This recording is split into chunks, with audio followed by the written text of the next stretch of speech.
Hello, everyone. Welcome back to the podcast. Today, our guest is Audrey Schoen. She is a licensed marriage and family therapist in Northern California with an exclusively online practice, working with adults and couples seeking to create a more connected and congruent life. She's especially enjoys supporting entrepreneurs and spouses of law enforcement officers. She brings a real life, even-keeled approach to counseling, coming alongside her clients as they shine light into the dark and challenging places in life. Audrey also provides business coaching support to therapists in private practice seeking to find balance and to fight burnout by designing a private practice that supports the life they and their families deserve. Welcome, Audrey. Thank you so much for joining us today. Thank you for having me. I'm so excited to be here. Yeah, and as the first question that I ask everybody, what is your definition of a balanced life? So the what comes to mind for me is the word equanimity. And if you don't know what that means, it's essentially the ability to ride the waves and the ebbs and flows of life with an Hmm. evenness, to come to life with an evenness, regardless of what life brings to you. And for me, balance Hmm. isn't about like some perfect equation that I'm like perfectly in balance. It's just the ability Hmm. to like ebb and flow and ride the waves of life and feel okay along the way. Hmm. Yeah, I love that. I Mm. think what comes to mind is how we often can get so stuck or almost obsessed with trying to find balance that we're almost trying to be perfectionistic about the balance when Guilty. I love your definition. When I love your definition in that it's like an ebb and flow. It's a give and take. Absolutely. Yeah. I'm 100% guilty of like falling into that perfectionism trap where I'm like, if I could just Mm. put the pieces of this puzzle perfectly together and it worked that way every single week, that would be amazing. And it's like, but that's not Oh yeah. life. Because kids get Yeah. sick and then I have to move that thing so I can take care of that thing. And then, Hmm. oh, wait, now I have to move that other thing. Like, and that's what balance is the ability to respond to that stuff, not necessarily have it all on lock. Absolutely. Yeah. Because like you said, things are going to happen Yeah. Things that happen. are just out of our control. Exactly. Right. We got to have that buffer. Yeah. So you're a mom of twins. You're actually the first mom of twins I have had on the podcast. Oh, exciting. Yeah. So my twins are 5 now. We are about Okay. halfway through our TK or pre-K, depending on where you're from, transitional Okay. kindergarten years. So this is our first year of public school, and it's been quite a ride, man. They were surprised. Wow. There's no twins in our family, and this is my one and only pregnancy. And Mm, so twins were definitely a surprise. wow. What Yeah. was that like for you to find out? I mean, I'm thinking of like myself because I don't know why that was always a fear. We have Hmm. twins in my family, but there's not a lot of them. There was like one on like maybe my great great grandparents' side, Hmm. but I was just terrified and I would ask the OB-GYNs or whoever was doing the ultrasounds, I would always ask them, "Are you sure? Are you sure there is only one in there?" Right? Yeah. Oh my gosh. So funny story. I made the mistake of saying out loud, if I'm meant to have two, they'll come at the same time. I made that Okay. mistake. And then it Okay. was a few days before my first ultrasound, and I was at an agency at the time, and I was at my job, and I Mm. was like, I don't feel like I feel awful right now. And one of my coworkers looked at me and she said, "You're twin sick." And I'm like, you got to be kidding me. My ultrasound was the next day, right? So I show up at the ultrasound Okay. and she says, "Oh, well, yeah, that's why you're so sick." And I was like, there's two. And I literally, I was Oh pissed. my I gosh. was angry.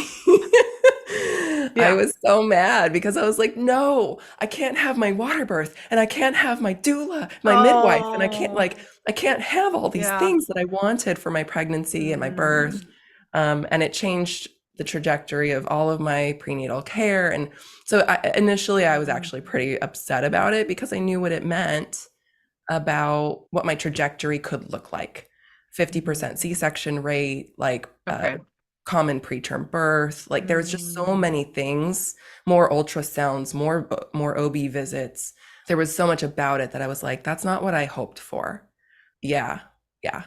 So it was hard. Yeah.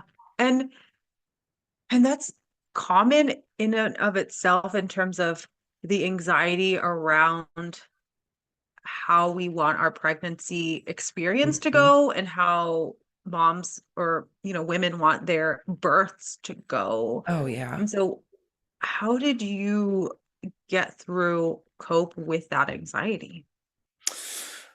It came and it went. I think, I mean, for the first, I want to say 18 weeks, for 15 Mm, weeks or so, I was so sick that I was just in survival. Like I was just trying to get through the day every mm, day. It was to 24/7 sick. Like I was just nauseous 24/7. gosh. I never threw up. Maybe that's, I don't know, maybe that's a good thing. But I kind of wished I would, so maybe I'd feel better. Yeah, I totally get what you mean. Right. So I think, for the first part, it was just like, when will this end? Because it lasted so long. And then Mm, I got to enjoy it for a little bit where I was like, okay, this is kind of cool. I get to enjoy being pregnant for a little bit. And then I got so big that it was like, mm. oh, okay, I'm so ready to be done. I think when I delivered at 36 weeks, I was measuring 44 weeks. Wow. Yeah. So it was Okay. really big. Wow. But it was all belly. You couldn't from the back, you couldn't even tell I was pregnant. I So it was bet all people are thinking, oh, floaty. must be nice. I know. It was just so much weight up in the front of my body. So Oh my gosh. yeah. It So was exhausting. it was an up and a down. I think it was hard. I think being a therapist myself, I understood what I was going through. I understood that I was grieving Hmm. certain aspects of the experience that I wanted, and I allowed myself to do that. I think it hit me really hard at the end when they said, okay, you're going preeclamptic and we're going to have to C-section you. That's when it really hit me Wow. hard, and I was really, really upset. Everything went well. The procedure went well, and the kids were good weights and didn't need any NICU or Mm, nursery or anything. So health wise, everything was good, and I was thankful for that. But there was a process of grieving, like the birth that I had hoped for and mm, the experience that I wanted, for sure. hmm. Yeah. Hmm. I had a similar experience in terms of not having the birth experience that I wanted, even though I did have one. I didn't have Yeah. twins. I had one, but my first, I was actually in the middle of not in the, I had just started grad school actually. I Oh. found out I was pregnant. I was not even in my home state. I Mm. was going to school in Michigan, so I was alone, Oh no. with no family. No Oh. family. My boyfriend at the time was working in Oklahoma, so we were separated. And that experience, so I was seeing what are they called? Midwife. There Yes. you go, a midwife. I'm like, I can't remember because they're not very common here in Texas, at Hmm. least not where I am, because I'm in a rural area. Right. They are more common in bigger cities. So I had the expectation, and I had talked to my family that it was probably the best decision to have the baby in Michigan.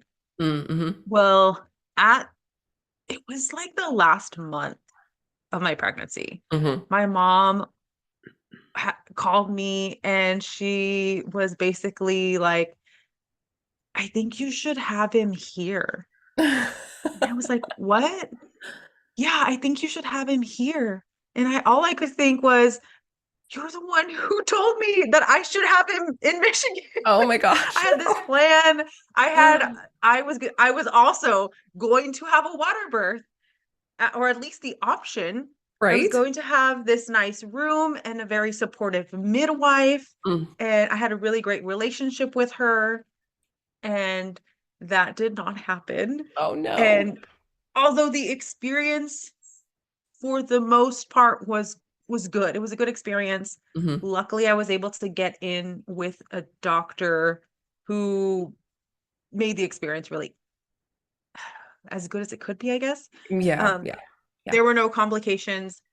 It was just luckily that my mom was a nurse who Mm. worked in the same clinic as him, and he Hmm. agreed to take me on because I was going to give birth in the next few weeks. Wow. So after I graduated, walked the stage, we drove to Texas from Michigan. Oh my gosh. And it was me and my boyfriend who drove from Michigan all the way down to Texas. We got to Texas on a Thursday, and I had Lane, my son, on that next Tuesday. My So I goodness. had one doctor's visit.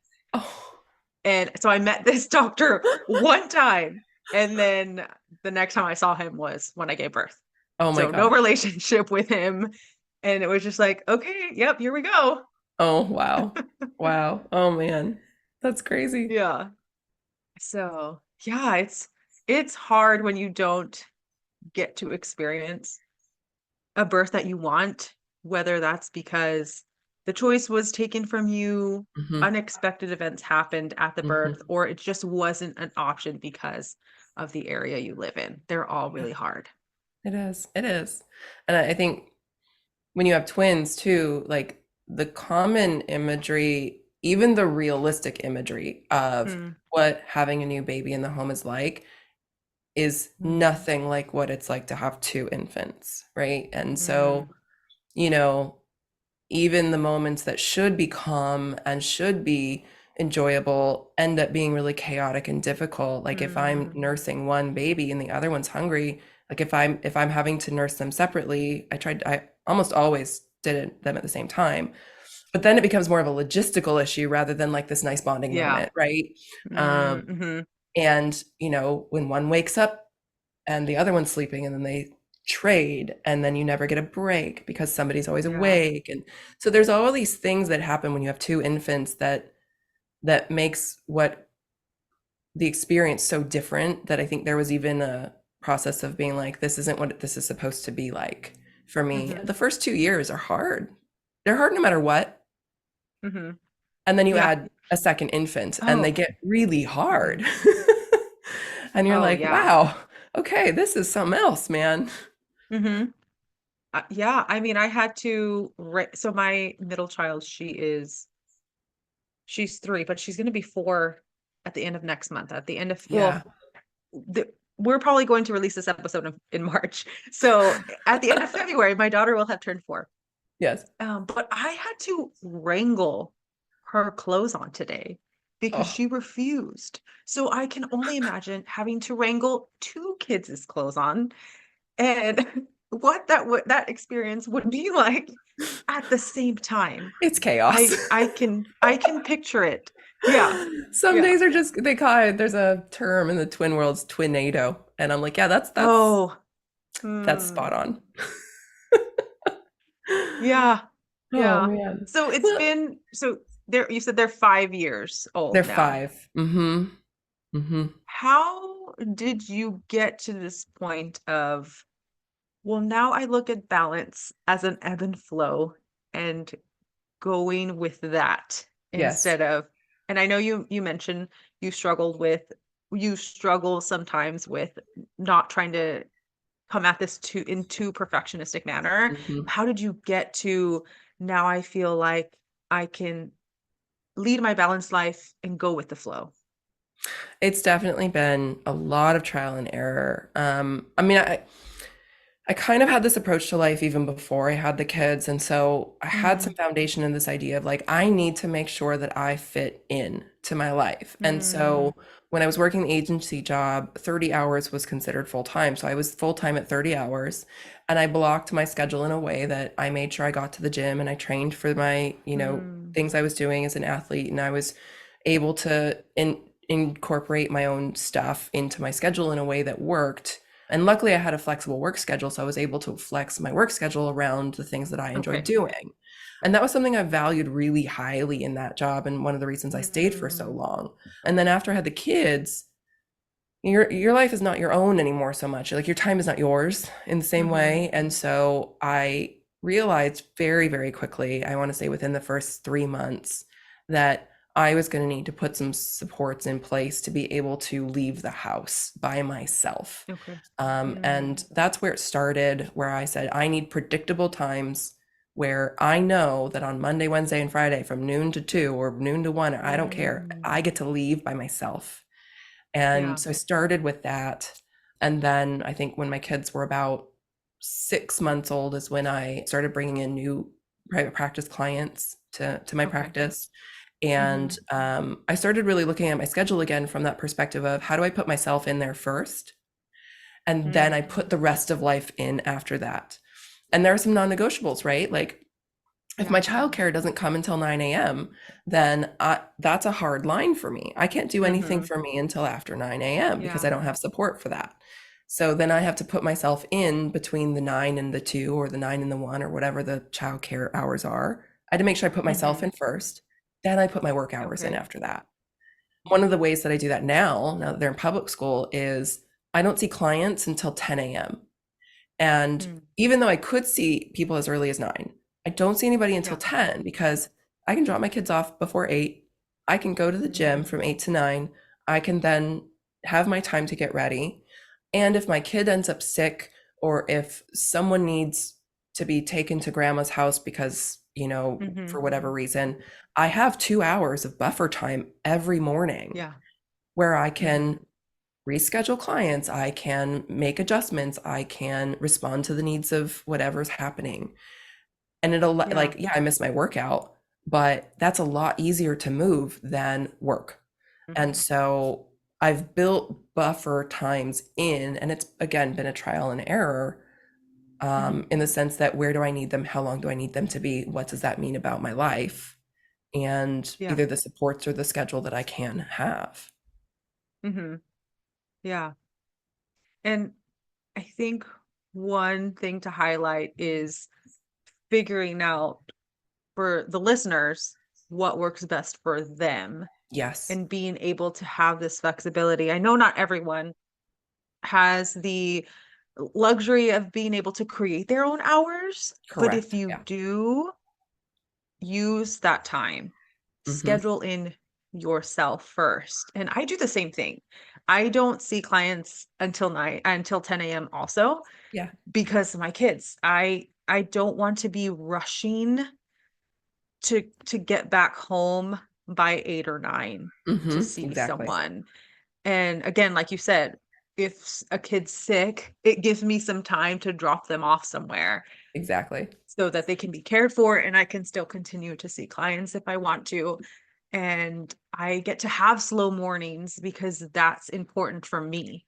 Yes. Having a slow morning, being able to eat breakfast and do whatever it is that I want to do in the morning before I really get into the day. Because sometimes with the kids, it is difficult to get dressed myself. Sometimes Mhm. I try my best and I usually do, but Mhm. sometimes I don't. And I'm just like, throw something on and that's okay because I'm going to have time later to do Exactly. what I needed to do. Exactly, Yeah. right? And I realize that, like, it feels like a privilege to have the ability to do that. And, it's also within this context of what are the non-negotiables. Like Mhm. when when my kids have to be home, that's a non-negotiable time. So Yeah. even though I can flex my schedule during the day because I'm able to be self-employed, I still have these hard boundaries of time. And every one of us has non-negotiable time limitations Hmm. that we can look at from a reality lens and be like, okay, what's this mean about where I fit? And then I need to be Hmm. intentional about putting myself in. And then what supports do I need to get in order to make that possible?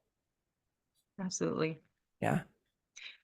And even pushing back a little bit too of the if you don't have your own business and you do work in a maybe a corporate setting or Hmm. you work in a 9 to 5 type job where you have the structured hours, most states, I want to say the whole US at least, there are laws on having specific break times Yeah. and using those, take advantage of those. If you're Hmm. not using them, Hmm. it's time to take a look at why. And I totally understand that there's a lot of societal pressure still to Yes. just work through your lunch, work through your breaks. Hmm. And it's difficult to be the person to stand up and say, no, I'm going to take my 15-minute break. Yeah. No, I'm not going to be able to work through my lunch, or I'm going to have to leave this meeting now because I need to take my lunch. Exactly. That's scary. It But is. there are things in place that should offer you protection in that. Mm-hmm. Mm-hmm. Yeah. And I mean, even speaking of societal pressure, like it makes me think about this concept that we're supposed to work like we don't have kids. And that's just Mm, that, like it puts so much pressure on us to pretend like that doesn't matter or that's not an impact or not an influence when we're at work, when the reality is it very much is, and predominantly for women, because the way that it impacts men and women at work so differently, that women mm-hmm. are the ones that get called when the kid is sick at school, even if Yeah. both parents work, right? Typically. And so Mm-hmm. as the mom, we tend to take more of the hits to Yeah. ourself, our schedule, our time, our ability to care for ourselves. Mm-hmm. And if that is the case, it's really important. I'm sorry if you can hear my cough drop. It's No. really important to be able to set boundaries. Yeah. And I feel like boundaries is starting to become like this dirty word, like, ugh, I don't want to talk about it. But they're Right. so important, and they're going to be a way that you can gain some of this time back for yourself and be able to schedule yourself first is by having these boundaries. And what I mean by that is having conversations with your partner. If Mm-hmm. you're the one who's predominantly called, how can y'all maybe take turns? Mm-hmm. Or like, who's the parent on call? Yeah. Or so Absolutely. for my husband and I, if he knows his job is just so much easier for him to leave, Mm. but daycare calls me, but we already have the conversation that if I don't answer the phone, they're going to call him and then he'll Mm-hmm. deal with it. So I'm not here looking at my phone and worried, oh my gosh, daycare's calling. What does this mean? Because I Mm-hmm. know they're going to call him and he's going to be able to do it because we've already had that conversation. Exactly. Right. Well, when my husband was working in law enforcement, right, he couldn't Mm, get called, right? And so hmm. that meant something about how I needed to structure my life and the expectations I could have about my time. Yeah. He's since left that job and he's much more available now. And so when that happened, we had a conversation where I was like, okay, that means you're now first in line, Mm. and the school hasn't quite got the memo yet, but I just Oh, don't answer yeah. now, right? Because they know Hmm. who to call next. I just simply don't answer. He gets called next and he takes care of it Yeah. because I'm in session or I'm with clients or I'm in a meeting or something. And so Hmm. we had that conversation, and we had that conversation the first time because it just wasn't realistic for him to respond because who knows where he was going Hmm. to be or what he was going to be doing. Um, Yeah. and so again, like the circumstances of life can change, and that those are opportunities to look at what changes now can I make that can are aligned with those circumstance changes that can maybe either even the playing field or respond to whatever needs are happening in the moment. And that's that ebb and flow. Hmm. That's part of that ebb and Yeah. flow. Is like, oh, the needs of our family and the circumstances of our family have changed. We need to renegotiate this. Hmm. Yeah. Absolutely. And how were you able to get, because I know you said a little bit about this is how you approached life, but how did you get to the point where you were finally leaned into scheduling yourself first? Mm, Because I know hmm. from talking to other women who have their own businesses, this is a tricky subject because they feel like I can't schedule myself first because I have to just make living. I have to Hmm. just see clients when they're available, and maybe they're available when I'm trying to schedule myself first. How did you Hmm. get through that? Oh, yeah. I mean, I think I was much more flexible in the beginning in terms of like putting my clients first because I was Mhm. afraid of getting enough, Mm, of getting enough work and earning enough money. And I had to really take a hard look at that at a certain point in the process because at the time my husband was working both in law enforcement and as a reservist, and it was killing him, literally physically killing him. wow. And I had to really confront the fact that my flexibility and my fees, my flexibility in my schedule, the way that I was running my Mm, practice was not conducive to supporting him getting out of the reserves and being more able to take care of himself better. So I made changes at that point. And I think that was one of the pivotal points for me where I had to say, like, if I'm going to run this business the way that I would want like a client to run their life. Mm-hmm. What do I need to do? Yeah. And so I started, really blocking my time better, and clients adapted and they Mm-hmm. adjusted. I changed my fee Yeah. structure, clients adapted and adjusted. Um, and I had to be okay with the fact that like some people might not like this. And Yeah. this is my boundary. You might not like Mm-hmm. this. I understand that. And this is what I need to be okay. And this is what my family needs to be Mm-hmm. well. So this is what's going to happen. And Yeah. if that's not okay with you, that's fine, Mm-hmm. you know, but this is what I need to do. And so I got really unapologetic about making sure that I was okay first.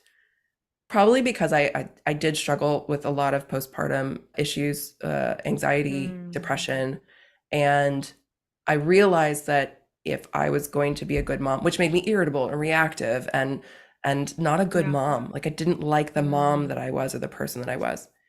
And I realized that Mm. in order to be a good mom, I had to take care of myself. That it became a non-negotiable. Yeah. And so at that point, it was just, okay, well, if that's the case, then what needs to change? And Mm. I'm gonna take what comes with that. And I will also say it was a privilege because my husband's income was enough for us to live off of. I could Mm. take those risks. But I also have Yeah. worked with a lot of other moms who don't have that same privilege and have also been able to slowly implement changes with lower risk to be able to get to that Yeah. place. So it's not that it Mm-hmm. can't be done, it just has to be done differently. Yeah. Yeah. And it can be scary. I'm Yeah. not gonna lie, because I did the same thing too, in terms of we were living in we needed both incomes to Hmm. survive, or not to survive, but to sustain our lifestyle. There we go. Not Yes. to survive, to Yes. sustain our lifestyle. But just even speaking to that point, that is often where our mind goes, where our brain That. turns to, is if I am not, and it completely showed up there, right? If Yeah. I can't make this much money, or if I don't get this income, we're going to die. It's Something, a yeah. visceral survival Mhm. threat response. Yes. Yes. And I'm so glad that I had that slip of the tongue, I know. because it was just a very great example of that is where our mind goes, is Yes. we're going to die. Something is, we're physically going to be harmed, when that's not the case. And We were able to figure it out. we often stop there. Like we have that Hmm. response and we just stop there and we get frozen in that and like, okay, never mind, I can't do that. Right? We don't take it Hmm. one step further of like, but would I die really? Like, let me Yeah. actually put some numbers to that. Let me figure out what that Hmm. looks like on paper. Once we do that, I love bringing the data into stuff where I'm like, yeah, but really, let's look at the numbers. When we look at the Yeah. numbers, it's like, actually, Hmm. no. Like when my husband left his job, we looked at the numbers and we thought, okay, how much what's the minimum we can maintain our base level lifestyle on without any of the frills? And we realized Hmm. that we could bring in enough. We're getting by for a few months, but we could bring in enough to make that Hmm. possible for him. But Yeah. we didn't know until we did the numbers. Mm. Yeah. Yeah. And it's, it can seem easier in the moment to avoid Mm-hmm. those numbers, Mm-hmm. but you will feel so much better once you actually see the reality, because Yes, then you finally can look at, what are my options, exactly. Right. It instead of, becomes what's possible rather than I can't do hmm, that. hmm, Right. And what's possible might not be yeah, quite what you imagined, but it's still like you then get to decide, okay, this is what's possible, and I either don't do or don't like that. hmm, yeah. And if you don't like it, then you have the opportunity to see different ways of shifting those things. Mm-hmm. Exactly. Exactly. But you can't make those decisions until you know exactly what those numbers are for you. Mm-hmm. Mm-hmm. Yeah. And for me, in terms of being able to finally, what is it? Finally scheduling myself first. It took me just being on the edge of burnout, Mm-hmm. and because I was pushing myself, like, working all of the time, because when you have your own business, it's so easy to find yourself working all of the time because there So easy. aren't really, unless you set these clear boundaries, there are literally no boundaries. And no one's holding you accountable or checking in of, are you okay? And for me, I hide things really easily. So Hmm. Hmm. I'm not going to seem, only my husband will be able to pick up on things, but on the outside, you're not going to see that I'm struggling. Hmm. And so it took me being on the right at, burnout knocking at my door to finally recognize I need to slow down because I can't sustain this level of quote unquote hustle, right? Yep. It's just, and when I finally did slow down, give myself the chance to slow down, I my productivity actually increased Yes. because I was giving myself time to rest so that when I was working, I was doing so much better Yes. than just pushing through.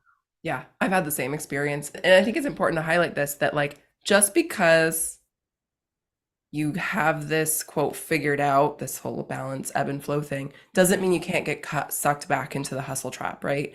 I've done Mm-hmm. that. I've been through cycles of that, like that. It's cyclical for me. Mm-hmm. I will get really good in this place of like ebb and flow and balance, and I have time to slow down and take care of myself. And then something new will come. This happened when I Mm-hmm. started a second business. This happened a few times in my life where Mm. something new enters the space that I've created, and I get so Yeah. excited about it that I dive headfirst in, and then it consumes everything again, and then I have to pull back out again. And so I Mm. think the other piece of this is like, don't judge yourself if you find that you get out of balance again, because that there's a cyclical or natural like ebb and flow even to that, where sometimes we have to be reminded why I hold these Yeah. boundaries. Like I just tell myself, right, I Mm-hmm. just needed a reminder why I Yeah. did it that way to begin with, because now Mm-hmm. I'm remembering what that felt like when I didn't. Mm-hmm. Just a Oh yeah, reminder. absolutely. Yes. I really enjoy going on midday walks. And when I choose to skip those, I really feel it later in the day. Or when I don't do it midday and I'm almost going to skip it and I'll do it like later in the day, it's a reminder, oh, this is why I do this because it feels so good to move my body and get outside because I am mostly in my house other than dropping off the kids. Sometimes I won't go outside unless I'm doing that midday walk Same. and figuring out what it is that you need for yourself and for your own body, because we're all different, is going to be key here in building that for yourself. I'm right there with you. I like to call them experiments. Mm, So I like to experiment with my schedule. When I make changes to it, I remind myself like this isn't permanent. I get to hmm. decide if this is working or not, and I get to change it again if I want to. Hmm. And so everything that I try is just an experiment, and I see how I like it and if it's working or not. And even with clients that I work with who have again full-time jobs and more structure, we'd still do these same experiments. Let's experiment with this idea and see how that feels. What comes up for Yeah. you? Let's experiment with this way of taking care of yourself. See how that feels. What comes up for you?